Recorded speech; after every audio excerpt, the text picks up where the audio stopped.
Thank you, Dr. Hayward. Just to situate myself, my name is Chelsea Bond. Bond is my married name. So I was born in Wadigo, that's my husband Bond's. I was born in Wadigo, which denotes my South Sea Islander ancestry. I'm Mununjali through the Williams family in southeast Queensland. I'm born and raised in Brisbane on Yagara country, and I'm proud to live in Inala and call that home as well. It's a real privilege to be here today, so thank you so much for the invitation. For those who are at Lyme, there's a little bit of Lyme stuff in here, so sorry for the rerun, but hopefully you get something new from that. I hope that today, in speaking about Indigenous health and speaking about race and racism, which is kind of a challenging, controversial topic at times, that I do so in a way that honours the lives and the lands of the Javakai, Irukandji, and Gumai Udinji people. I also want to acknowledge the mob in Kalgoorlie today for the business that they're dealing with right now as well. I want to acknowledge you mob that are here. I want to acknowledge our Indigenous medical students, our Indigenous doctors, and recognise AIDA for this really important work in supporting our mob to do the work that we want to do with our mob. And that's really cool, Sophie. Okay, so today I want to talk briefly about negotiations of race and racism and the three tasks of resilience, resistance and refusal, specifically as Indigenous health professionals working in Indigenous health. Now, I'm not going to tell you anything new. I'm not going to tell you anything that you don't already know or haven't already experienced. I'm not going to give you the remedy for racism, because I don't think there is one. I don't think that we can ever be post-racial or get beyond race. It has structured our social world the world over. We trade in racialised logics every day, despite knowing that race isn't real in a biological sense. So the best we can do, I reckon, is take a harm minimisation approach to racism. And I want to talk about racism as a health issue for us as health professionals. And I want you to think critically about the ways in which it's hindered our efforts to minimise the effects of racism on our people within the health system and outside of it. Now, in offering this critique, I want to emphasise that this is a conversation that doesn't diminish the presence of racism in our lives or its impacts. It is a conversation that doesn't insist that you deal with racism better, to be more classy, to move on, to move forward. I want to talk about the realness of racism and the imperative for us as Indigenous health professionals to attend to it rather than ignore it. Now, Indigenous doctor Professor Ian Anderson has stated that Aboriginal protocol usually links the right to tell a story by explaining your relationship to that story. So why am I interested in racism? As the product of a white mother and a black father whose Aboriginality is, in the terms of Jackie Huggins, cosmetically apparent, I have always been aware of our bodily difference and the social meanings attributed to that difference, even in the most mundane of encounters. I knew early on in life that mum and dad's bodies were read differently. And I didn't have the conceptual tools to understand the racialised and gendered context that they were situated within.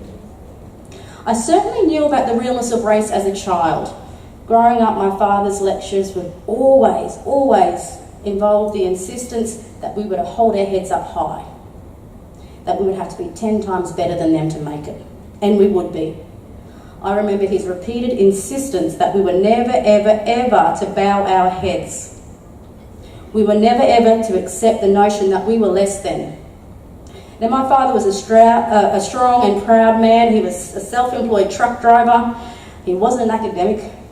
He grew up in an era where black people were not allowed in white people's houses. And of course, when we weren't allowed in the white nation's consciousness as humans, let alone citizens.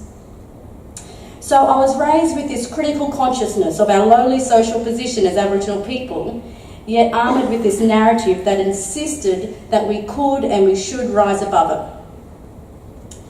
African-American philosopher William Du Bois, in his seminal text, The Souls of Black Folk, spoke of this kind of warring ideals, referring to it as our double consciousness. He talks about us having a second sight, how we see ourselves both through our own eyes as well as through the imaginations of the other world. Assed describes double consciousness as the interplay between the exclusionary conditions of social systems according to race and the strategies, social, cultural and psychological, that are deployed by those who are racially excluded, which serve to accommodate and or resist the indignities of racism. So my interest in racism stems from my lived experiences and the experience of accommodation and resistance. And we all know we've done both. I draw upon my experiential knowledge of racism to situate myself. Far too frequently, conversations about racism and assessments of it are usually conducted by and amongst white fellas. I argue that Indigenous peoples have much to bring to the table in our understanding and analysis of the impacts of racism. We don't just declare our experiences of it, we bring with us this double consciousness, an intimate understanding of the embodied consequences of racism every day. Du Bois states that it's a peculiar sensation, this double consciousness, this sense of always looking at oneself through the eyes of others, of measuring one's soul by the tape of a world that looks on in amused contempt and pity. It kind of typifies our relationship with Indigenous health as Indigenous people, and Indigenous health discourse of Close the Gap, which frames our health work in research, policy and practice contexts. Now, I don't dispute there's a moral imperative to address the health needs of our people. But we can find, even in the most benevolent of endeavours, the black body blamed for its deficiency. If you look at this man in the Close the Gap poster, how might we imagine him without the illness narrative that surrounds his body? Can we see him as strong, as proud? Or can we only see him in his ill-deficient state? Contemporary Indigenous health discourse highlights racialised health outcomes by reproducing a particular racial logic that insists that Aboriginal bodies are inferior. This poster does not tell us why this man is up to 10 times more likely to suffer diabetes than other Australians. His black body is sufficient explanation. Now, I use this image because some time ago my father was diagnosed with diabetes. And he came home and said, it's because I'm Aboriginal, I got diabetes. That's what the doctor said. Now, I don't know if that's what the doctor actually said. He might have just said that as an Aboriginal person, you're predisposed to have a high risk of having diabetes, all that kind of stuff. Regardless, there's a racialised logic being reproduced, a racialised logic that says Aboriginality in and of itself predisposes one to illness. We produce it in our health promotion material, which lists our identity as a risk factor for sickness. This biological notion of inferiority and increased susceptibility to illness and disease is familiar to us as Indigenous people. It has been an inherent part of the scientific racism that enabled the colonial project. We have always been a doomed, retrograde, dying, childlike, primitive, destined to die out. These pseudo-scientific racist theories of biological inferiority rationalise the Australian public health system's indifference to the alarming needs of Indigenous health for over 200 years in this country. Our first national Aboriginal health policy was in 1989. Historian Henry Reynolds states that racism is as functional for the frontier as the Colt revolver. One cleared the land, the other cleared the conscience. The health system has always been complicit in this conscious clearing. Today, I want us to think about how the health system that we are all a part of has been complicit in that task. In talking about racism, I'm interested in talking about what racism does to Aboriginal bodies in terms of the social meanings inscribed on our bodies, rather than the specific physiological implications of it. So I want to look at 3 tasks today contained within racism discourse and think about how these sit within our practice as Indigenous health professionals. When people talk about racism, we tend to hear a lot about resilience, and I kind of am over talking about resilience. And it's a funny thing, when people talk about oppression generally, they talk about how to build resilience amongst the poor, amongst the black.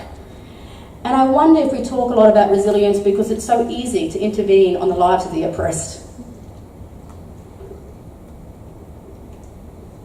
Now, I get the notion of resilience. I think about my father's words throughout our lives.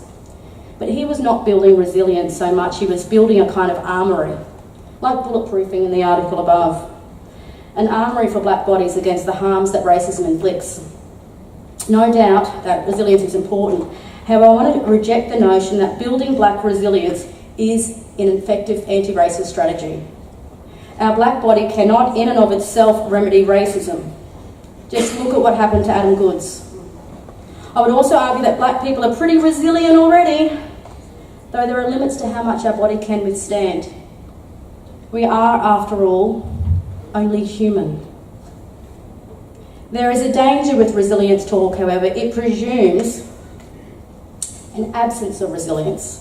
And thus we see recommendations for anti-racism strategies, which include parenting programs for Indigenous parents to teach us how to socialise our children to racism. Now, racial socialisation isn't about identifying, coping or accommodating racism, rather it is about resistance against racism and the insistence that we are less than. Racial socialisation is the task that black parents have in raising healthy black children in a social world which demonises that blackness. It is a task that is unfamiliar to most white fellas, and thus the suggestion that institutions like Relationships Australia and Triple P Parenting could tell black parents how to better raise their kids to accommodate racism is so problematic. If your body has never been read as raced, as black, as other, then there are limitations to what you can tell me about navigating, accommodating and resisting racism. And look, I say this as someone who is read as what I call ethnically ambiguous. Recognising my own fair-skinned privilege does not make me less Indigenous. It does, however, influence my understanding of the lived consequences of racism. Unfortunately, there remains a fairly unsophisticated understanding of racism within our Australian public health system, which seems to be informed by wide imaginings of what racism must feel like. Beyond Blue's campaign typifies all that is wrong with our understanding of racism and its causal pathways. Much of the research evidence to date has focused on self-reported accounts of racism and its relationship to our mental health. Now, firstly, what's wrong with this is it only considers racism in terms of its overt, explicit acts visited upon individuals, rather than the systemic stuff. And secondly, in focusing on our mental health, their racism is framed as our psychological deficiency. Think about that for a moment. Beyond Blue's slogan of "no one should be made to feel like crap for just being who they are" trivialises racism in the most offensive ways. Now, I don't want to trivialise racial slurs. They indeed hurt us. They hurt us all. But it's often it's not that one time of name calling that does the damage. It's almost like death by 1,000 cuts. It's the culmination of years, decades of racial discrimination that leads Indigenous people to say enough. But the other point about this campaign is that racism for Indigenous peoples is often far more violent than overhearing a racist joke in a pub or getting a seat to the bus by oneself. It means a young woman dying in custody from a treatable illness. It means being dismissed by hospital staff as attention-seeking or being cooked to death in a prison van. It means being incarcerated for one's own protection only to be left to die. It means being denied access to basic medical care. Racism kills us. It doesn't just make us feel like crap. While it was pleasing to see Beyond Blue draw attention to racism as a health issue, this ad campaign was problematic because Indigenous people were represented as hapless and helpless victims in this exchange, which buys into the claim that by racism deniers that to minimise racism, Indigenous people just need to toughen up and get a thicker skin.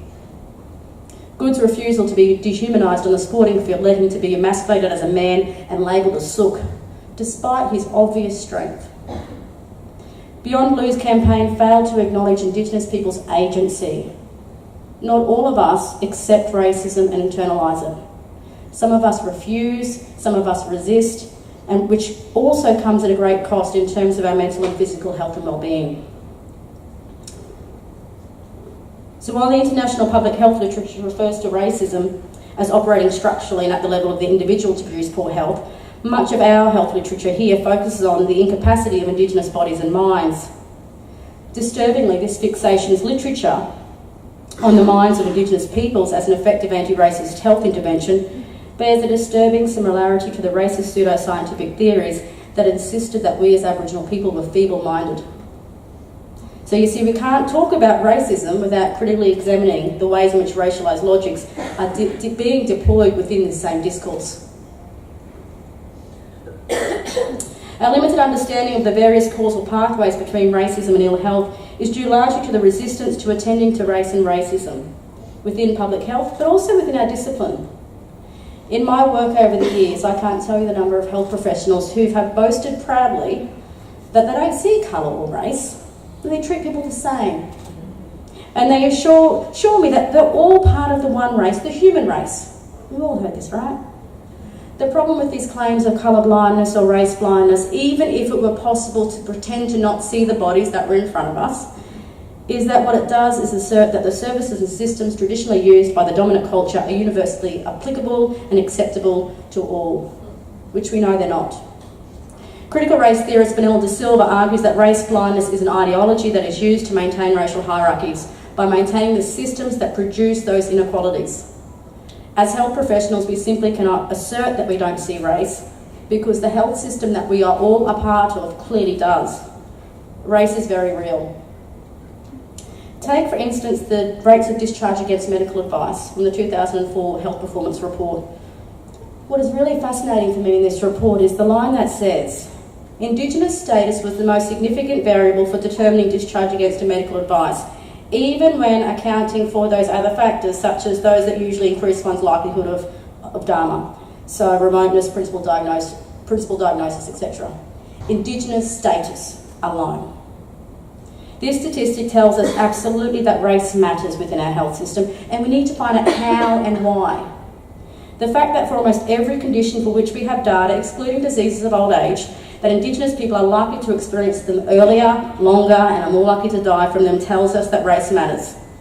10 years life expectancy based on the racial category of Indigenous status is evidence of racism, not just within our health system, but within our society in which we live. But what's interesting is this really strong resistance to understanding race and racism within our discipline, which was evidenced in the consultation for the recently launched health curriculum framework. These consultations were interesting, and there was a clear discomfort with specific content that was discussed in that framework, namely racism, whiteness and stereotyping. Some of the statements that came out of those consultations were really interesting, and I'm going to quote some of them. These are health educators designing our Indigenous health curriculum. Talking about whiteness and white privilege promotes colorism. Culture is an appropriate replacement for race because race isn't real. We should avoid historically polluting content and instead celebrate our history. We should, and I quote, avoid saturation of too many facts and figures where white people are seen as evil and Aboriginal people as fragile. We should be careful not to make students feel guilty or blame or shame them, and we should really keep the politics out of content and not polarise students.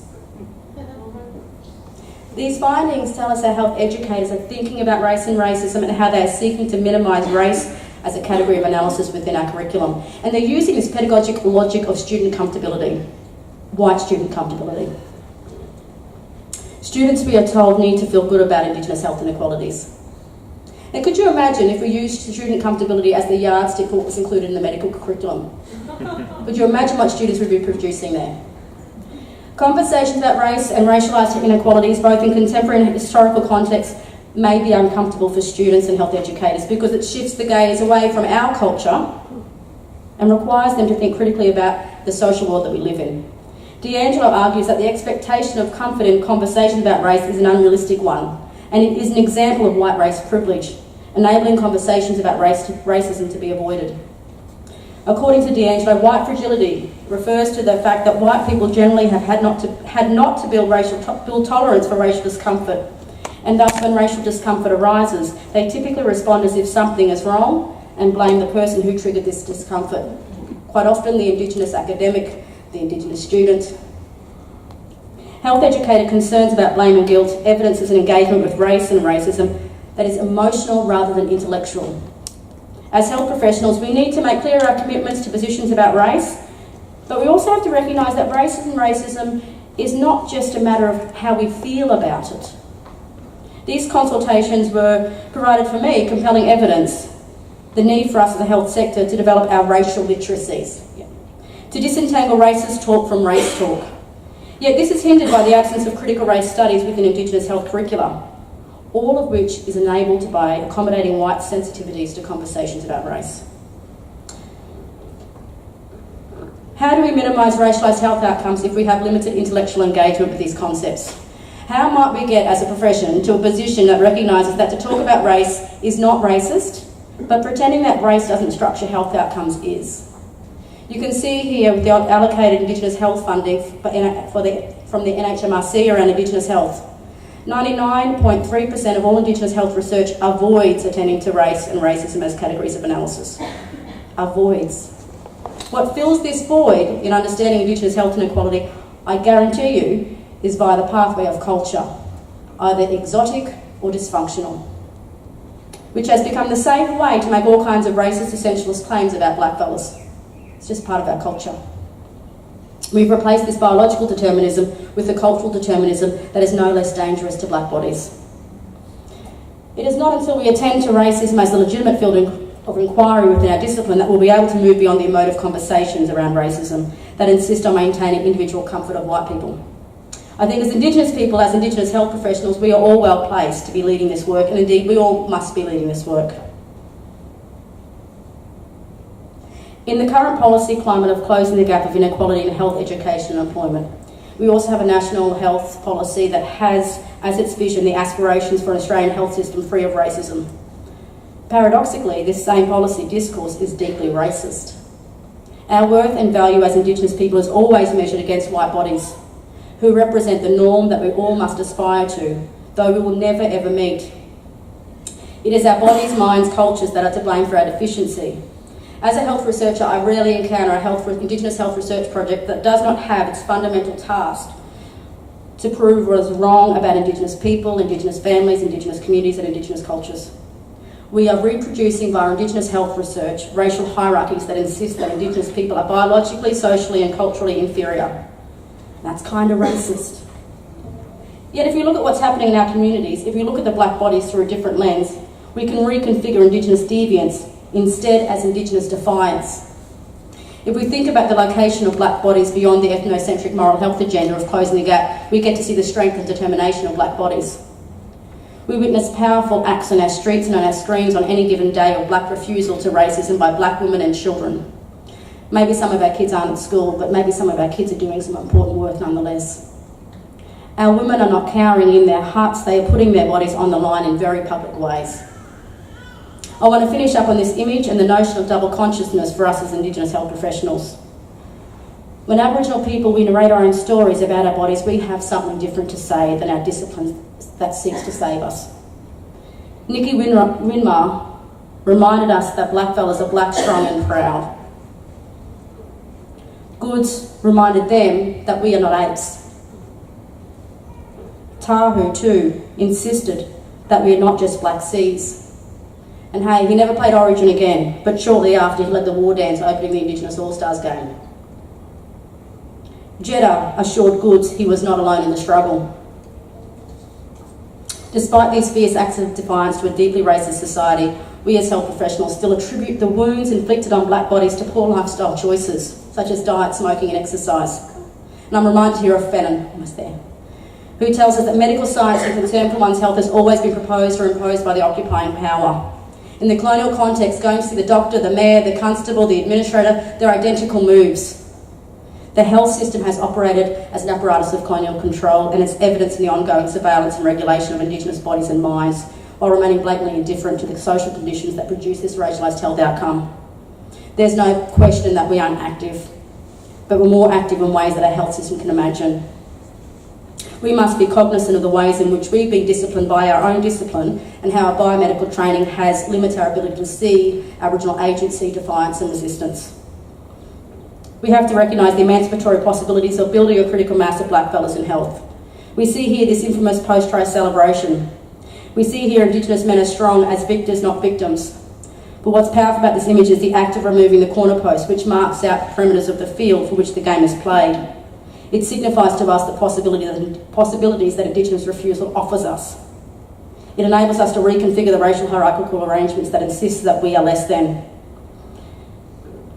As health professionals, we've been trained to talk about risk, disease and death, not strength, dignity and survival. And I want to leave you with an artwork by North Queensland artist Vernon Arkey called Ill-Like and his act of refusal. it says, the Aborigine, if he be well, he then we must make ill. And if ill the Aborigine we cannot make, he then we must make ill like. I know that I've been trained as a health professional to think of my body in terms of its physical incapabilities, and yet denied the conceptual tools to understand that even the pronunciation of my physical capabilities as an Indigenous person is a socially constructed act. It's this double consciousness that Du Bois speaks of. In proper closing, I promise. In attending to racism, my last point of this, in attending to racism, in speaking about the instruments of our oppression, it's not about vilifying white fellas. Though it may include denouncing the monopoly over knowing us, it may mean undermining the power and privileges they enjoy within an inherently unhealthy system. And it's only by recognising and deconstructing these racialised logics that are inscribed on all of our bodies that we can enable new, alternative and emancipatory narratives to emerge about us. And I guarantee that we will never ever close the gap of Indigenous health if we can never ever imagine the Indigenous body as inherently well, or Indigenous communities as inherently wellness producing. Thank you.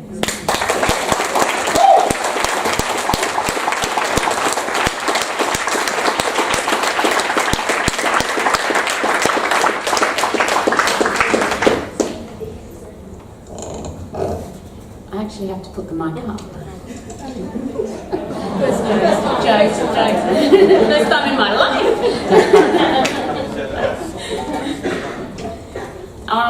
I am speechless. I don't know what to say after that.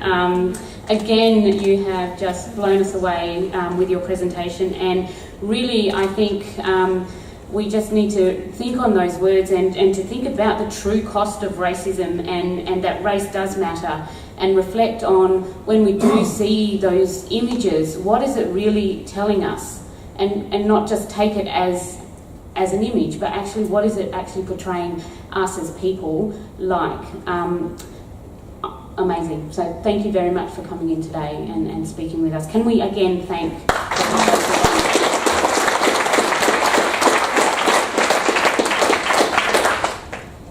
Up next we have Mr. Cleveland Fagan, who's the CEO of Apuna Pima, the Cape York Health Council. He's going to introduce himself.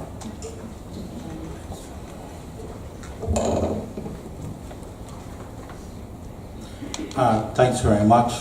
It's actually good to see a lot of people here on an afternoon session on a Friday to listen to what we have to say.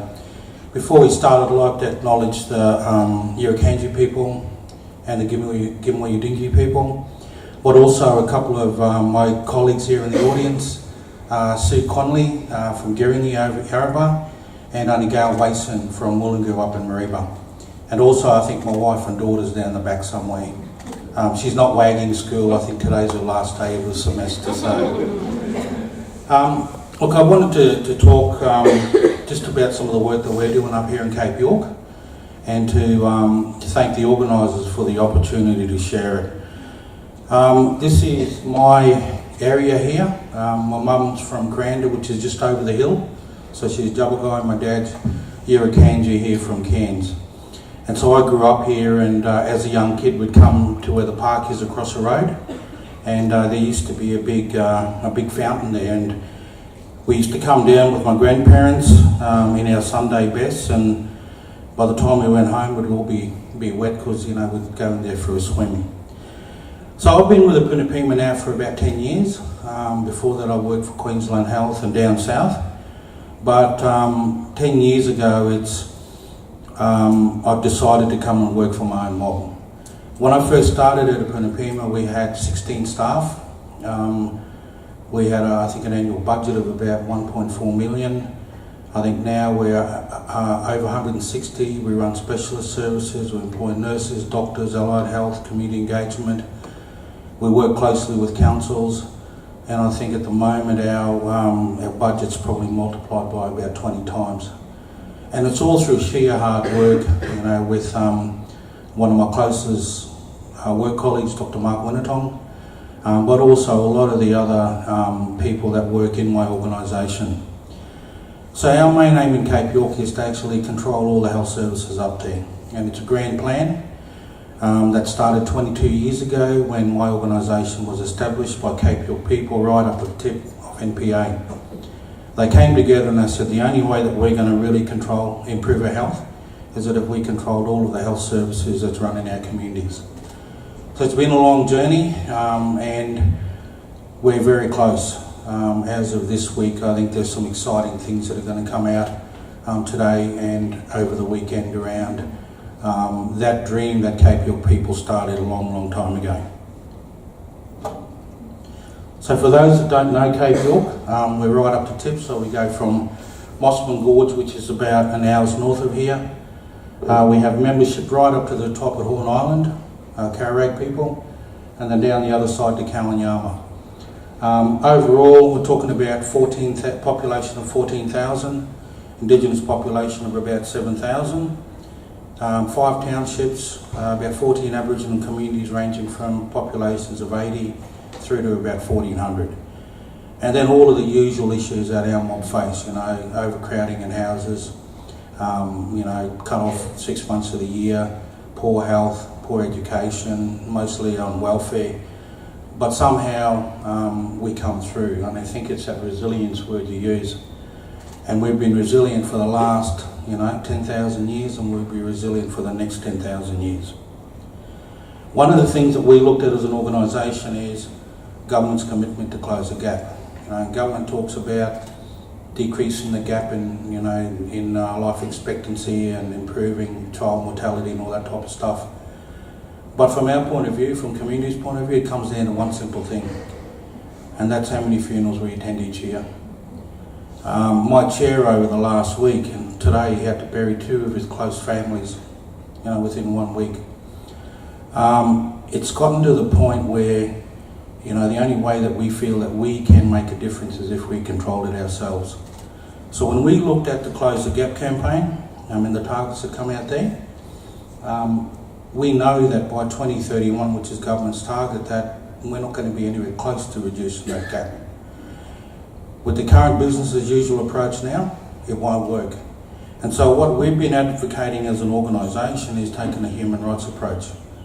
That what we ask for in Aboriginal health, and when we want to control our own health services, it's not some favour that government should grant us, or they might think that they're doing something good for blackfellas, but it's our inherent right as a human being. That as Aboriginal people, we have the same rights to good health and access to equitable funding and investments as the non-Indigenous people that live in Australia. And so what we've done is we've started to look differently around what we do.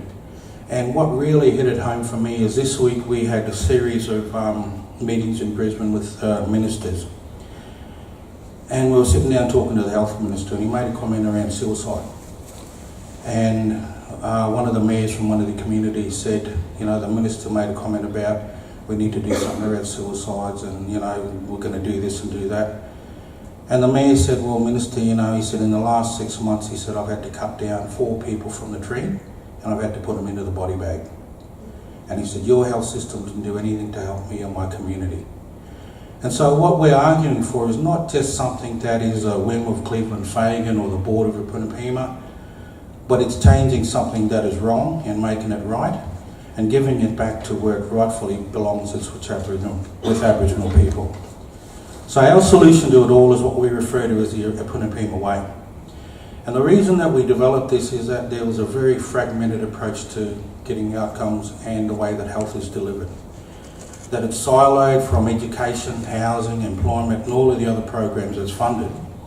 So what we as an organisation said, having a clear understanding around the needs of Cape York communities and the different cultural constructs and gender and geographical issues, knowing that government has a very tight rein over what we do within Aboriginal health, how do we come up with a solution and a framework that we can start to sit down at the end of the day and look at the stuff that we've achieved for our people? So we call it the Rupunipima way, and it contains 5 key areas.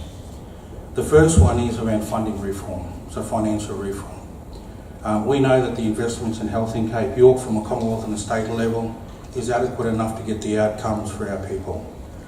But because it's governed or it's delivered in a different way, the dollar that comes out of Canberra or Brisbane actually turns into 30-40 cents on the dollar when it gets down to the ground. And because it's delivered by different organisations, operational costs taken out, so we're lucky probably to get anything from 15 to 20 cents in direct service delivery on the ground. So funding reform is really important so we can make sure that as much of that money is hitting frontline services as possible. The second point is around getting the right organisational platforms in place. What I don't want anyone to say about my organisation and what we do that we fail because we're a black organisation. So we have strived very hard to actually ensure that our organisation is better than, BP, Telstra, Woolies, all those big organisations out there. So we've had to focus very heavily, not only on good corporate governance, but also on Aboriginal governance, working out how we're held accountable back to community, how we involve community in what we do. So that covers the organisational platforms, covers things like finance and HR and IR and having the right workforce and professional development and training and all the rest of it. The third part of our model of care is around the Apuna model of care. So we based a lot of our work on stuff that happened in Northern Territory, in geographical areas like Katherine West, Congress, TV Islands, and also out at Gove. And it's the Northern Territory Comprehensive Primary Healthcare Framework, but we've taken that and adapted it to Cape York. And so it's your basic stuff around promotions, preventions, early detections, management, treatment, referrals. The fourth part of it is about the reciprocal accountability framework. And we actually stole that idea from Canada. And the reason why we did that is that we're held accountable to government for every single cent and everything that we do. But we don't hold government accountable for things that they're required to do. We're not held accountable back to community. So I deliver services into 11 communities across Cape York. Every 6 months we go and sit down with community and we take our snapshots and what we're supposed to achieve, and we sit down with community and talk to them about it. Government doesn't do that. So they need to be held accountable, we need to be held accountable, but also community has got to be accountable. Because community are the only ones that can deal with issues like child safety, domestic violence. And so it's that mutual obligation, which is one of the key things that underpins that reciprocal accountability framework. And the last thing then is what we call the heart of the Punapima Way. And what this is that everyone talks about, we achieve we achieve health outcomes by considering social determinants. So when we started to look at it up in Cape York, we were asking the question of, well, what we do in health, how does that link into kids going to school? How does that link into jobs? How does that link into what council does along local government responsibilities? How does that link into creating business enterprises in their community? So when we analysed all of the plans for Cape York, from education, local government, the welfare reform, we came up with these areas here. And so these areas is basically creating a healthy community. So what do we need to do to make sure that at the end of the day, everyone in the community has the choice to access a service that's going to help them to improve their health? We also looked at what is our role within creating educated kids in the community. So we make sure they're healthy, ears are sorted out, they can hear, they're eating, there's health curriculum embedded in the schools, but also then that we support them through the vet sector or tertiary into health-related careers. Because when kids get to grade 7 in Cape York, they actually got to come away from family and come down to school here in Cairns or Brisbane. So how do we support them then when they're coming out from, dysfunctional communities up there where, when we did some health checks of some of the kids, we found that, a huge number of kids has actually, seen suicides and domestic violence and murders happening in their immediate families, but haven't had any of the counselling to actually deal with it. So how do we help them so that they're able to then, when they come down to school, take advantage of that opportunity and actually get an education? We then did the same around safe communities, around cultural communities, around sustainable communities. So we're working with businesses, with councils, and see within the health area how we can actually support them, how we can create jobs in some of those other areas. So this template here is a template that we've got endorsed by all the mayors across Cape York, and is what we use with government to identify that when we talk about health, this is a flow and impact in some of these other areas. What we then did was started to look at how do we then get ourselves sorted out in health. And one of the questions that I asked my staff is, a good mate of mine, he always said to me that there's a magic number for everything. So what I said to my staff is, what does close the gap mean for us in Cape York? We had economists and a whole range of people from NACHO come and work with us, but close the gap for Cape York means that within the next 16 years, we have to prevent 37 deaths a year. Now, when you do the analysis, we know why people are hospitalised and why people die, and we know what programs are evidence-based and will address those issues. So it's a matter of us then being able to put those in place. So our aim then, and at the moment we're currently birthing 160 babies every year. And through the work that we've done, we've actually been able to increase babies' birth weight to within that normal range so that they're getting the best possible start at life. The next piece of work then is working with families, the mums and dads, to create that right family structure that's going to allow kids then to have that environment that will be safe, that will tell parents or teach parents around what they really need to support their kids in school, that will deal with issues of domestic violence and incarceration. And so we're working very closely with communities and the councils and local organisations about doing that. Focusing around prevention, so around the middle years, and that is how we will make that difference for the next generation. For my age, which is 45 plus, I always say that the type of care that our generation needs is band-aid care. So it's we've got high blood pressure, either help us to do lifestyle changes or give us a tablet to fix it up. There's nothing that's going to be done for my generation that's going to help my daughter other than getting the right lifestyle choices bedded down now. And so what we've done is then taken that analysis and started to work it out to what does it look like on the ground. The cycle that we run is a 4-year cycle.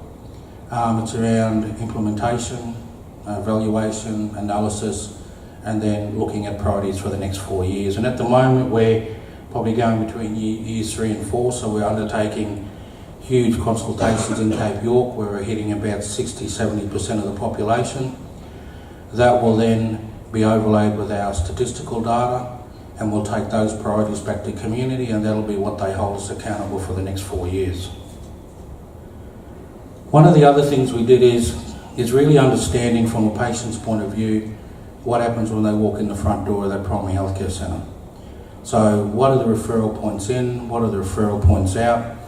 And we tried to do this because when we started to look at that continuum that I spoke about previously, a lot of the reasons why people were hospitalised or dying was around violence and accidents and injury. Cardiovascular is a big issue up there, and cancer. And so looking at what are the causal factors of these, and then how do we ensure that when they come into our primary healthcare centre that we've got the care that's evidence-based, is culturally right, but also considers how we actually establish the workforce. So your normal triaging stuff through a primary healthcare centre, the assessment, referrals out to any of those. And then because we don't have staff, I've only got 26% located locally in community. For us, housing and infrastructure to house staff locally is a big issue. So I've got to deliver this service on a fly-in, fly-out basis. And so this is what we take to community so that they understand what's going on, and when they do walk in there, they know that this is the type of care that they're expected to ask for.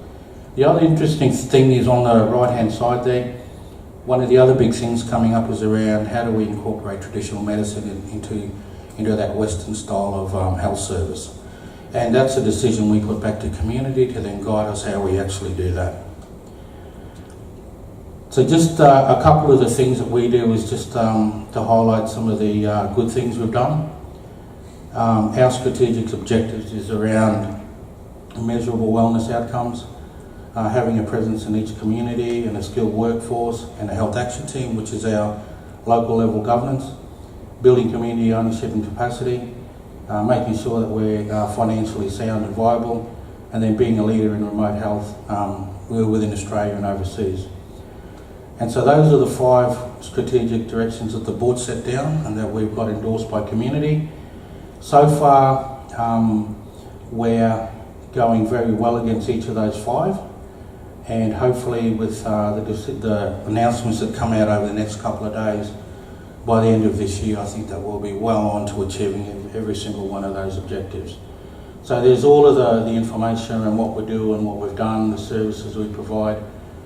What I'd like to mention here, because I've only got a little while to go, is that in the work that we've done, we've increased our client population, so that's a person visiting 3 times a year over the last 12 months, by 3,000 people over the last 12 months, which is giving us coverage of 81% of the population of Cape York. We've done that on no increase at actual loss in funding, as well as establishing 2 new primary healthcare centres and finding internal efficiencies of $2 million to operationalise those, as well as meeting all of our other our contractual obligations. So if we can do that with the amount of money we get, imagine how much more we can do if we had access to the other, $127 million that currently goes into Cape York and health. There's just some other things there, just in terms of some of our solutions and challenges. And so I've covered the last part of it quite quickly, but overall this is our blueprint we operate to. So we know what we need to achieve, we know where health fits into dealing with issues within each individual community holistically. We have a new way of operating that is evidence-based but adapted to the cultural requirements of each community. We have sought bilateral government commitments. Doing all these things and then knowing what are the parts of that continuum and the reasons why people die, knowing what we need to do to address it, we can meet that target by 2031. The only challenge is that government now needs to transfer that over and provide it over to community control. So in closing, there's a couple of things that I'd just like to close on. The first thing is that I got told that if I'm coming here that I have to ask if there's any doctor that want to work in Cape York and know Aboriginal people and catch barramundies. Give Dr. Mark a call. We'd love to get more of our mob up there. I think Mark's the only black doctor we've got at the moment up there. But to make the change, we need to lead it. And the message that was talking about here is the same message that I've been presenting for the last 10 years. The second point is that the work that we do takes a long time. I mean, Girinya and Mulungu came out of the work that Wuchopperan did 20, 30 years ago. Girinya's journey around community control has gone on for 20 years, 1995 it started. Now they control it for the last 18 months and they've got the evidence to show that they're actually closing the gap, stopping people from getting on dialysis, managing diabetes, accessing the community. We will be in that position over the next 12 months.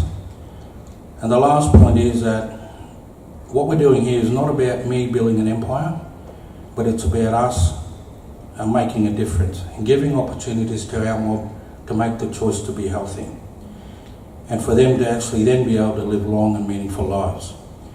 And I always close with an example that, if it wasn't for this type of model that we're talking about now, Girinya is my health service. I'll go there and get all my health checks done there.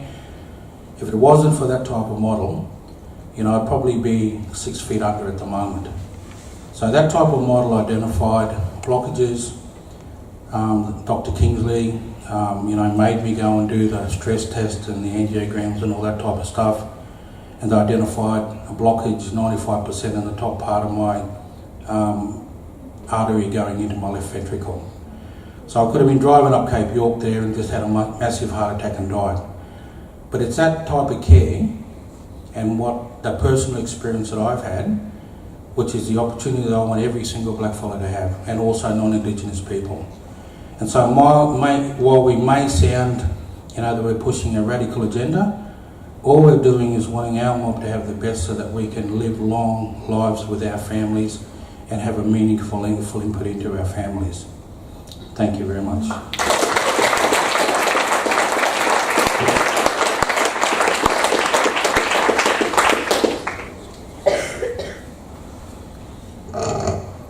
Thank you, Cleveland, and I don't think it's a radical agenda at all. I think those of us who are working in Aboriginal community-controlled health services truly understand the importance of the work that you guys are doing, and moving forward, hoping that many more of us, you'll see many more Aboriginal doctors working in Aboriginal medical services in the future.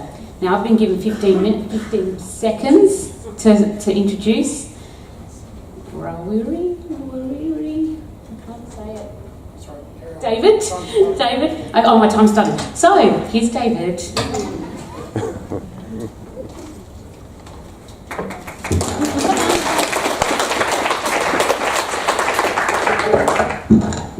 Kia ora tātou. Me pēnei taku mihi kia tātou e hoi nei tuatai kia koutou nōko nei te mana whenua tēnā koutou. Te kōrero ka mihi kia koutou chapukai iri kanji kumai indinji. Ko tēnei e tuatu nei he uri no Ngāti Raukawa ka mihi.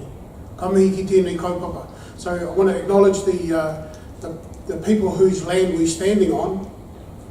And I remember when we were here for PRIDOC #1, and we had the benefit of your hospitality, and you've looked after us, and it's a real pleasure to be back here with you. And I also acknowledge the Aboriginal and Torres Strait Islander people as the Indigenous people of Australia, and similarly that you provide what we call manaakitanga. You've looked after many of our relations for many years, and acknowledge you for that. So I'm really pleased to be here. And now I'm completely bloody, after those two, geez, that was sensational, eh? Deadly. So got to acknowledge the speakers before me. So thank you. It's just so exciting to be here, really. So 116 years of Māori doctors. I'm going to go through this quickly because the title of my presentation you've obviously read, you'll be up to date with that. And so our story is this long. Just to call out, the first Māori doctor did not graduate from a medical school in New Zealand. So the second Māori doctor did graduate from a medical school in New Zealand. And so since then we've now grown the number of Māori doctors. I throw this slide up because this is me and my people at my marae. And you're all welcome to come. In this slide there's about 6 Māori doctors and there's some Māori nurses and some Māori health workers and some Māori health managers. And we were graduating, this is in year 2000, we were graduating with the graduate certificate in clinical teaching. And just being mindful that we had to create a solution to part of the gap that exists in the system. So we were starting to create more Māori doctors, but we needed to make sure, and Māori nurses and Māori physios and occupational terrorists and all sorts of. But you also had to plan to make sure that Māori health professionals, as they go through the system, are going to get opportunity to be with other Māori doctors or nurses or occupational terrorists or whatever it is. And so becoming associate teachers in the college or whatever, we've got to start planning for that. So this is from back there. And so this photo is from 2 years ago, Dame Tariona Turia's marae, and so you're sort of trying to show you visually, we're getting a lot more Māori doctors. I want to make the assertion that we are the first jurisdiction to achieve demographic proportionality of entry into med school. Yeah? Man, that's big. That is deadly. Demographic proportionality of entry into med school. 15.5% of medical students into Otago University last year were Māori. And 15.5% of medical students entering into Auckland Med School are Māori. Last year, this year, next year, going on. And also we're constructing the argument as to why it should be more than demographic proportionality. But anyway, that's deadly, right? That's an amazing result. Until I was talking to the Minister of Health for Fiji, and I thought, oh shit, hang on a minute. I might be privileging a very small part of the colonised world Because Fiji, I think, did achieve Indigenous proportionality entry into med school before us, but anyway. Okay. But, I'm just saying, we're doing good. And, here you go. I just want to make sure we're on the same page, have a definition of equity. And in doing those things, we have to build a platform to achieve those things. And one of those is Ko Kiritea, is a document that was developed by Dr. Joanne Baxter, who's now a professor down in Otago University. So Māori woman, and starting to tell our story of what we needed. So being tactical about recognising that we have to be explicit, we have to be influential in being able to meet our needs. Another document here, there's the photo of it, Roadinga Raupa, is about planning the Māori health workforce development. And it's really important to acknowledge the contribution that we've received from our Aboriginal Torres Strait Islander brothers and sisters over here. So this piece of work from CDADs has been mentioned all day while I've been here, and I just want to acknowledge it because while we've done some really good things in terms of our universities, this particular piece of work has helped us in building that platform and going further. So in the particular circumstances that you had here, your complexity meant that having a single Indigenous health curriculum from undergraduate all the way through to vocational, that complexity includes that you had different states rather than federal. So you've got a complicated system, I'm just saying. And so having a single joined up approach to thinking about Indigenous health across all of that was really helpful for us in being able to reach further into the colleges, the vocational stuff. Because with the exception of 2 colleges, everything else is binational. Everything else is trans-Tasman, Australasian this or Australian New Zealand that, college of this, that and the other. And so that piece of work has been really important for us to be able to have more influence in the colleges, and I acknowledge you guys for that. There's a few things I want to acknowledge you for. Cultural competence, I didn't take up time with Danielle in the previous session, but we have a particular circumstance because cultural competence is mandated by law. We have the Health Practitioners Competence Assurance Act 2003.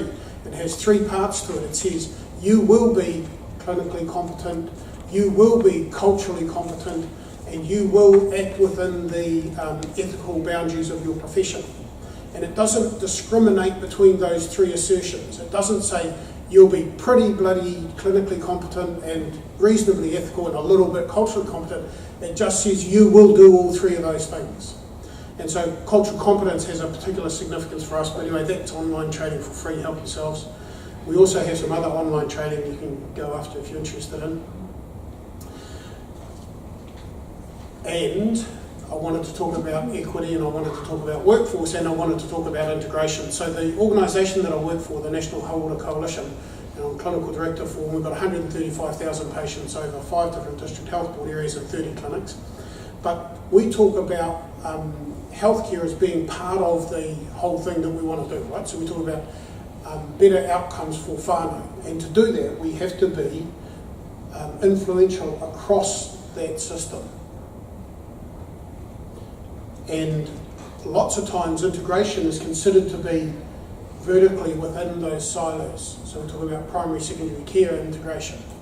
Okay, fair enough, that's a good thing, but the real thing is we've got to get influential across that system. And so what Cleveland was talking about, and that was sensational, that's just inspiring. A Puni Pima approach is look, man, I'm gobsmacked, that's deadly, that's fantastic. And it resonates for me because that's what I want to do. I want to liberate that funding for our purposes. And the evidence that you're talking about, Cleveland, says that for the same amount of money, we can create a hell of a lot more outcome. And that's a really powerful assertion.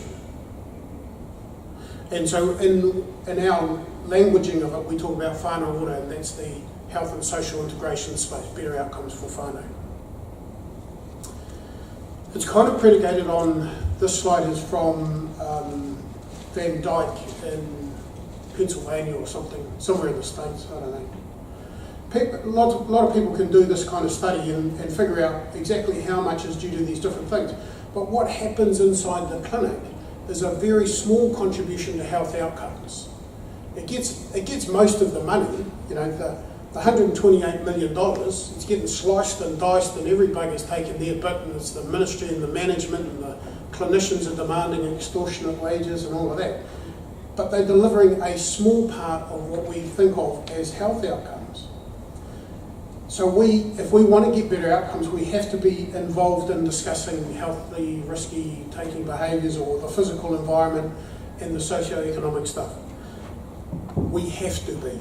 I mean, I want to hold all those clinicians to account. I want their feet to the flame on delivering appropriate quality care, but I'm not going to put all my eggs in one basket, and certainly don't want to put all my funding into that one basket, albeit that's currently what we do. So disparities in the health system are lumpy, right? They're not evenly distributed.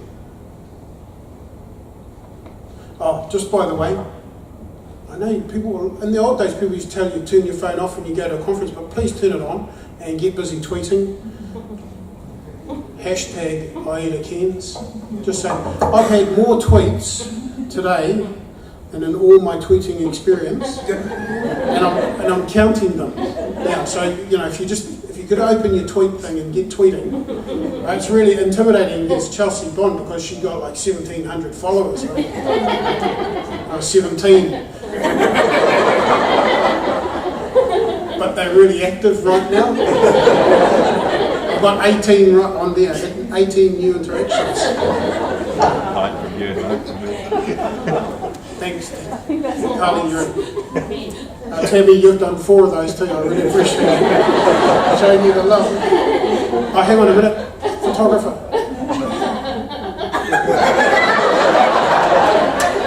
And if you want to come up and have a selfie, you do that afterwards. So there's the health disparities. Over time, you can see there's a gradient where we're improving, we've got life expectancy improving, but that's unequally shared. This study, Sue Kringle was involved in this, we call it NAPMEDCA, but it was a national medical care survey, and it was a big study and looked at thousands of Māori experiences of care. And so interestingly what you find out is that Māori get less of most of the good things. Right? So less tests and less investigations, but more prescriptions. And to understand that, I think you just got to recognise that getting a prescription is not always what we might hope it is, but sometimes it's simply code for your time's up. And so Māori, we get slightly more prescriptions, but the number that's really worrying is the bottom one. We get about 1.5 minutes less time. So we've got this really, and it's acknowledged by the health system that we have a higher health burden, but we get less time. And so if you interrogate this enough, what you find out is that the doctors are trying to do the right thing, and they're trying to do the right thing for the patients that they can do it with, and they're making a judgment call which says it's just harder with Māori, it's just harder with Indigenous people. Yep, they've got all of these problems, but I've only got this many hours in a day, I'm trying to do as much of good stuff as I can, and so they're choosing to do their best stuff with the patients they get on better with, which is a problem for us. So in the New Zealand health system, it's really clear that we consistently get less of the things that we need, and that's true across all parts of the health system. And the parts of the health system where it's less true are the parts where there's less discretion. The more discretion that's available, the more disparity we see. Emergency departments, ambulances, rural emergency care, all of those tend towards simply treating the clinical condition which they face. And sometimes we criticise ourselves for it because we go, oh look, you need to go down and see the broken arm in Module 3, and you need to see the chest pain in Module 4, and we're depersonalising it. But the truth is that we see less disparity when that's the case. When it's really protocol driven, we see less disparity. The more it is that you get discretion available to the clinician, the more disparity we see. So, the state of the nation. can go two ways, and I'm just going to caution you, I'm going to inoculate you against this, that if we expose ourselves to the negative stereotypes, we start to believe them, and we have to be cautious about that. But essentially, if you were exposed to the New Zealand Herald on a regular basis, you'd occasionally see some interesting things about Māori health, and it would simply go like this: Māori asthma rate's bad, Māori cancer rate's bad, Māori health is bad, Māori educational system is bad, Māori crime rate is bad. You could just miss out on what the problem is, and simply you're going to be exposed to a belief which says Māori is bad. Being Māori is a problem. And it was said much more eloquently by Chelsea, but this stuff comes directly from some of the health research stuff which is available in New Zealand, right? So if you take discourse analysis from different parts of our system, whether it's GPs or psychiatrists, and this is the sorts of things that we get exposed to, and specifically that one there, in the GP thing, they did a Tauiwi GP discourse analysis. And GPs end up saying some things like this, that, oh, those bloody Maori patients, they don't know what they're taking, they don't know why they're taking it, they don't know when to take it. And they construct that discourse as a patient compliance issue, right? And so they have the power to put the problem with the patient. This is Māori patients, they don't know what they take, they don't know when to take it, they don't know shit about their medications. Well, here's the thing though, that's a doctor compliance issue. The system we work in, it is your obligation to make sure that your patient knows what they're taking and why they're taking it and when to take it. If they do not, that is your fault and your problem, right? So it's a doctor compliance issue. But anyway, there's a power imbalance, we know that. Okay, if we took State of the Nation and did it a different way, and we were able to construct a conversation about Māori health, we would go, actually, Māori health's bloody good. Damn, it's good. I'm telling you, it's good. The Māori population's increasing. We're living longer. There's more Māori, older Māori people. We've got more Māori educational achievement. We've got PhDs and all that shit going on. And you compare what, Māori today compared to 50 years ago or something like that, that's fantastic. You know what I'm saying? Māori alcohol thing, the same thing is, if you actually interrogate it, and what you find out is that, yes, we have a population of Māori who are drinking in a hazardous way, but about 30% of all Māori are abstinent of alcohol. That's a pretty important statistic, because that's more than Pākehās. Pākehās are about 20% abstinent from alcohol, we're 30% abstinent from alcohol. That's important to know, because if you wanted to do an intervention with community and with families about alcohol, what you'd know is that Māori are more likely to have somebody in their family who has given up, who's abstaining from alcohol. And that's a really important support for the person who's currently trying to figure out how to relate to alcohol, so they can reach to somebody who can support them in that. But if you just create all this negative stereotype about how many Māori are currently having a problem with alcohol, you're missing the point. I think you're missing the point. Here's the thing. More Māori alive today than ever before. We are, I'll make the assertion, I'm making up the number. You know I'm going to make up the number. I can't remember the exact number, but I'll make up a number. It's going to be a really important number. It goes like this. 684,000 Māori people alive today in Aotearoa. More than ever before. In 1901 we were 49,000. Today we are 684,000 Māori living in Aotearoa, and there's a lot of us living over here. Okay? Estimates 150,000 Māori living in Australia. So that damn. In my lifetime I expect Māori to be a 1 million people.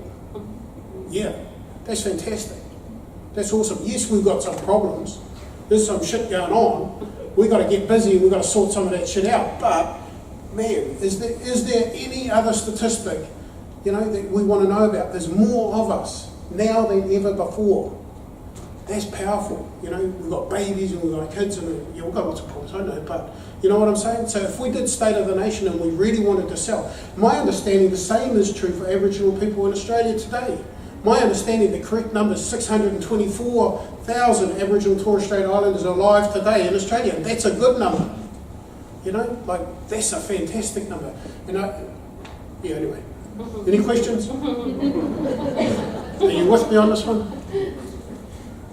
Anyway, so the equity requires, what we know is that planning is required. And that's true if you want to plan your economy, and that's true if you want to plan your people. And so that's why I really enjoyed watching what Cleveland was talking about. Our data, we've got really fantastic data, and I can tell you that we have a really great business intelligence platform for primary health care. And so if you need to see me afterwards, I can send you a license to use it. But we've also got quite a few programs. I've got 5 minutes left. Man, that went fast. How many tweets have I had? Come on. I've done 2. 2's good. You done 1. Good work down the back. Okay. Anyway, breast screening. We've got an example of a breast screening program which has achieved ethnic equitable outcomes for the disaggregated by ethnicity. That's where I work. We've achieved the national health targets in cardiovascular disease risk screening, in diabetes, and in smoking cessation, and in immunisations at 8 months and 24 months. And part of it is that we can report this data every 20 minutes inside my organisation. And we can make that publicly available in every clinic that we run. And we disaggregate by ethnicity.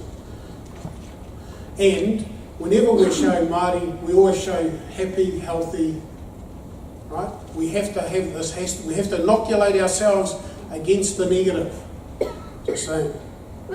So rheumatic heart disease, I could go into the details, but those people down the back who chose to sit down the back so they could tweet more. Okay, rheumatic fever, you'll know it. It's a real issue for Māori and Pacific. Over those years, 1993, you can see that it's trending up for certain populations, Māori and Pacific, and down for others. The government announced that it wanted to reduce rheumatic fever by 2/3 over a 4-year program. I'm leading the program that's in South Auckland. So vanishingly rare for Pākehās, and Māori and Pacific get much higher rates of it. Our solution was to develop a alliancing technology. We've got everybody in the house. I'm interested in how much we do, as well as how well we do it, and is anybody better off? And if we build an army of activity on the ground to address rheumatic fever, strep throats, that will occur in a social milieu, in a reality which will also predictably give us some other health conditions, like school sores and scabies and lots of skin infections. So we wanted to make sure that we were going to build an army of activity that's going to deal to rheumatic fever and deal to the other predictable housing overcrowding health conditions. And so what I can tell you is that our program, was really bloody good. So you can see that the skin conditions is falling for the age group that we are active in, the 5 to 12-year-olds and the 13 to 18-year-olds, and no change for the other groups. That it is falling for Māori and Pacific. You see the dramatic fall for Māori. So in the same way that I was saying, I appreciate the Indigenous people of this country looking after the visitors, we believe we have that responsibility to the visitors to our nation, and so we want our program to work for Pacific as well as for Māori. But here's the truth. That's world class. That's a world first.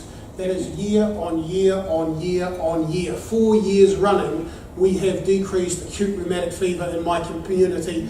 Pause for applause. Give it up.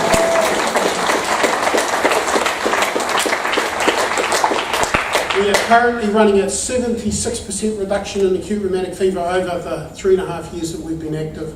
We're also active in the housing space because actually what drives rheumatic fever is overcrowding. I should rush through that. I'm interested in cancer control. Here's the truth. We see disparities at every stage in the cancer journey, and from little things, big things grow. That's a soul euphemism. Right? But if we see these little changes, actually we get a 78% difference in the mortality. And that's true in lung cancer, and it's true in breast cancer. You can't read it down the back, just trust me. It's true in all of these major cancers. Oral health, I mentioned that because that was deadly about going. We took product to Taiwan, and in Taiwan, the Doctors and Dentists Indigenous Association is one organisation, doctors and dentists in the one space. So they exposed me to a whole lot of stuff about oral health, which I otherwise wouldn't have been. I'm really grateful to them for it.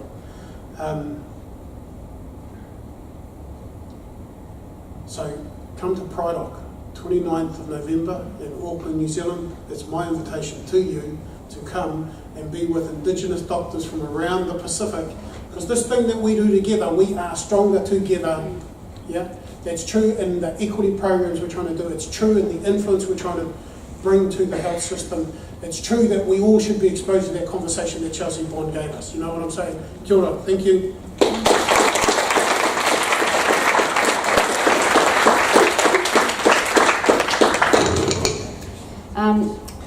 Thank you very much for that. And one of the things I didn't mention, because I only had 15 seconds as an intro, and 15 seconds is enough for me to say David. Our two organisations, AIDA and Te Ora, have a long and strong history, and particularly with PrideOc as well. And so I'm so very grateful that you could come across and present, and you have inspired us, and you have made us laugh, and you have made me tweet. So thank you very much. So thank you again.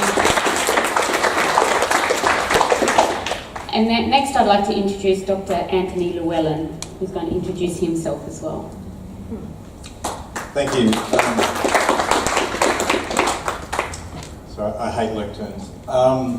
So I'm Anthony Llewellyn, I'm the Medical Director at HEDI. I'd like to pay my respects to the traditional owners of this land, past, present and future, and the three awesome presentations we've had so far. And also some of my colleagues in the audience and some members from New South Wales who we've had members of the New South Wales Aboriginal Trainee Doctor Forum, which I hope to talk to you about shortly. I would also recognise that I'm standing in the way of questions, afternoon tea, maybe a gala dinner, and possibly some excursions tomorrow. So I'll try not to take up too much time. I've bravely entitled this presentation Accountability, and I hope that you can appreciate through my talk how we at HEDI are attempting to live up to expectations to what I think is a very important agenda around Aboriginal health as well as Aboriginal medical doctor training. Those who work with me know that I'm a very much values-driven person. We do have 4 values at HEDI. You can see them flashing up in front of you. We also try and work through our work according to a value proposition, which is about being patient-centred, learner-focused, partnering with other services. And I guess one of the reasons we're here today is that we want to really try and connect with people and connect up people and provide solutions in a broad sense. One of the difficulties in working in a New South Wales health environment is that we have lots of little organisations within New South Wales Health, and they don't necessarily reach out and share with each other. In fact, sometimes there's incentives to do the other way and look inwards. And one of the really fantastic things about working for an organisation like HEDI is that we can kind of bring people out of that and try and get broader solutions for challenges. So what is HEDI? HEDI is the Health Education and Training Institute. We do lots of stuff. We are, as the name sounds, we are there to support the training and education needs of New South Wales Health. We do online training because we're quite small, so we can't get to everyone and train everyone face to face, but we do get out there. We've got our own very big truck, the Sister Alison Bush Mobile Sim Centre, which goes out to a lot of rural trainings and deals with simulation challenges for those hospitals and communities. One of the lovely things we do is we get to connect up people, and we run. This is a picture from the New South Wales JOMO Forum, which has been going on forever, and it's really exciting to sort of be part of that, because we at HEDI, what we do is we just sit back and we let those JOMOs come together and talk about issues in working and training in the environment and come up with solutions. We try and help them get their solutions through the system. And I'll come back to that concept because that was kind of a bit of a predicator for our Aboriginal Trainee Doctor Forum. So when I started in the job about 4 years ago, I was quite privileged to be given, on behalf of HEDI, a bit of a plaudit by AIDA for showing a bit of leadership in the pre-vocational training space, which was great. I couldn't take much credit for it because I just started, but they at least acknowledged us for having a pathway into internship. And so I think there is a very important link in the medical training pipeline for Aboriginal trainee doctors that it's a real concern, because there's lots happening here in the undergraduate. Some concerns, I must say, about what's happening there at the moment, but still lots happening there and lots happening with the colleges. But if we don't fix this bit, then it's going to be hard for these guys to do their job in particular.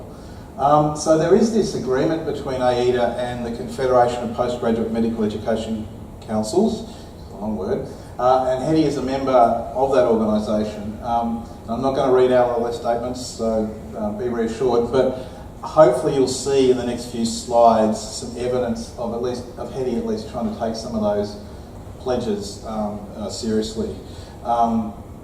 So firstly at Hetty we have a broad role with the health service, and one of the things we obviously do is work on broad things like cultural respect training. So we've played a role in developing both online and face-to-face training workshops for cultural respect, and there is a serious commitment from New South Wales Health to get every member of New South Wales Health culturally competent. And we are part of the workforce strategy in New South Wales Health, where there is again an aspiration, a goal that we should at least have the correct proportion of workforce as per the population of Aboriginal people in New South Wales, which is around 2.6%.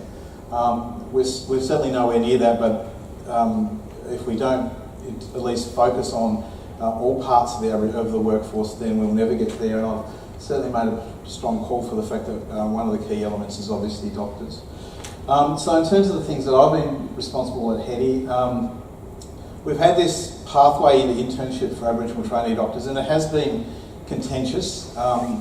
Occasionally we still come across acts of racism where we get questioned as to why we have this pathway. It started 8 years ago.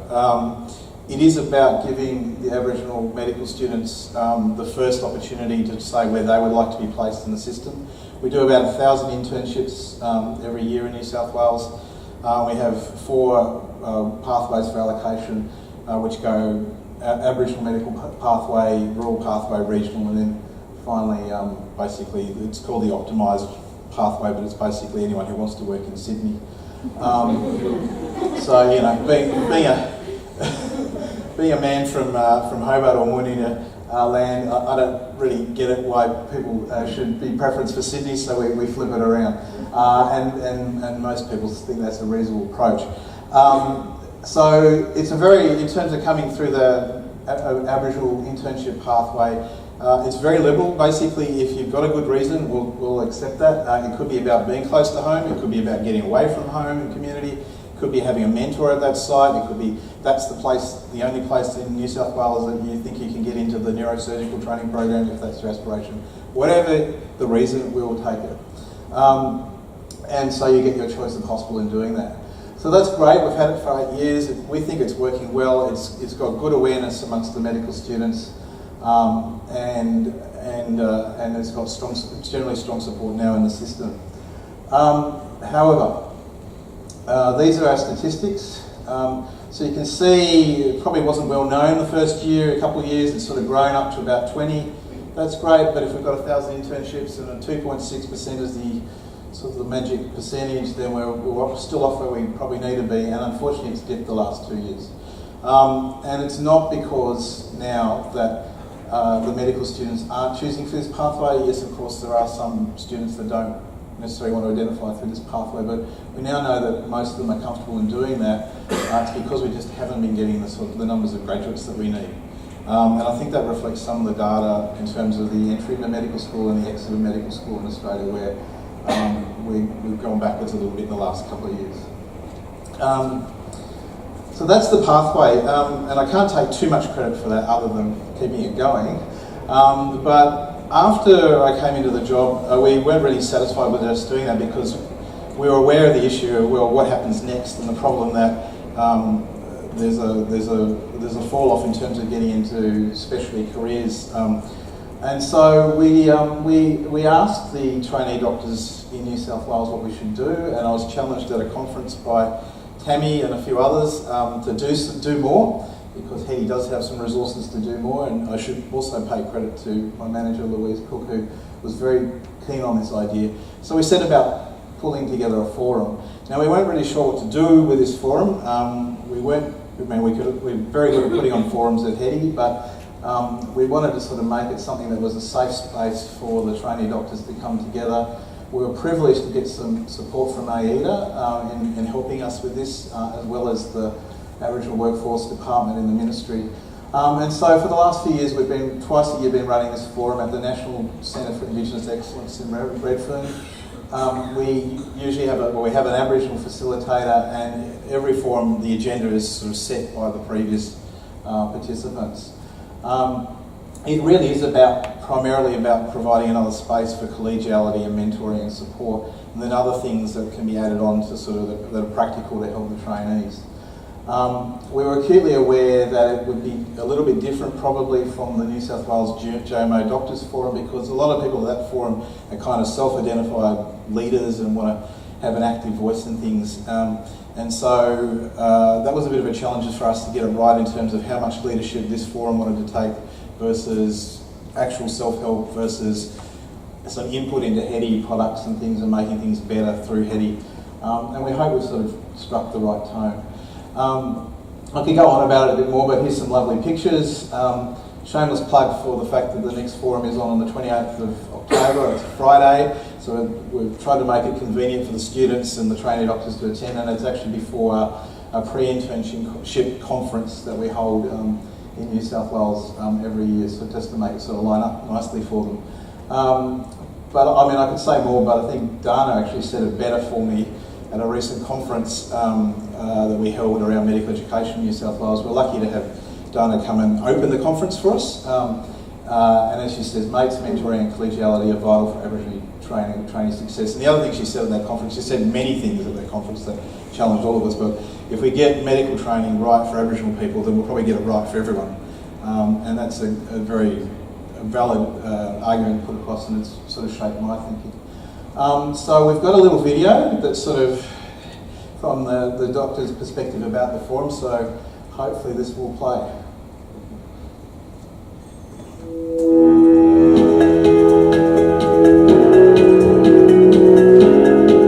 Hi, my name is Linda Scorer. I work as a program coordinator for the Health Education and Training Institute at Gladesville. So the Aboriginal Trainee Doctors Forum is a newly created forum for trainee doctors who are Aboriginal and who are in their final year of medical school up to PGY 5. Hello, my name's Bart and I'm a Dungutty man, and I'm currently a resident in ED at Hunter New England Network. The forum's a great day.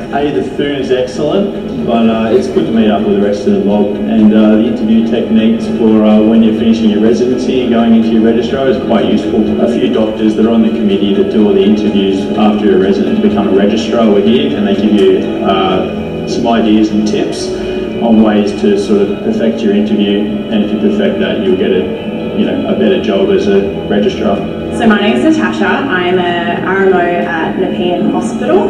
So the forum we had today is the Aboriginal Doctors Forum. It's a really good opportunity for Aboriginal doctors and medical students to come together, talk about the issues that have, I guess, come up over the last 6 months to a year in their workplaces, in their communities. It's a great opportunity. They provide us with some training on leadership skills. Today we did interview skills and CV skills, which as a PGY2 is really important for me since I'm going to have to go through that process really soon. Hi, my name is Mitch. I'm an intern at St Vincent's Hospital in Sydney. So today we just attended the Aboriginal Trainee Doctors Forum.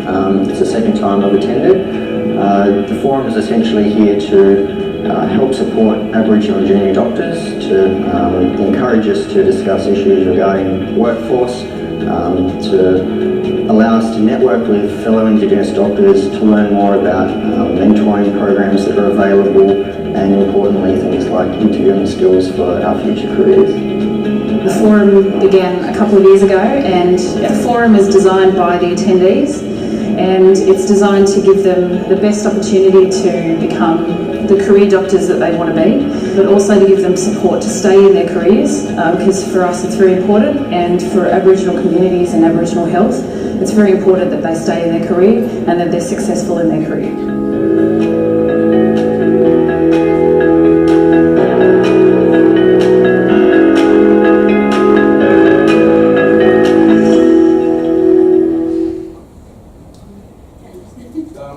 So that's I think the first official time we've shown that video. So it will shortly be up on the HEDI website in terms of a page that gives some more information about that forum and all the other things that we try and do to support Aboriginal trainee doctors in New South Wales.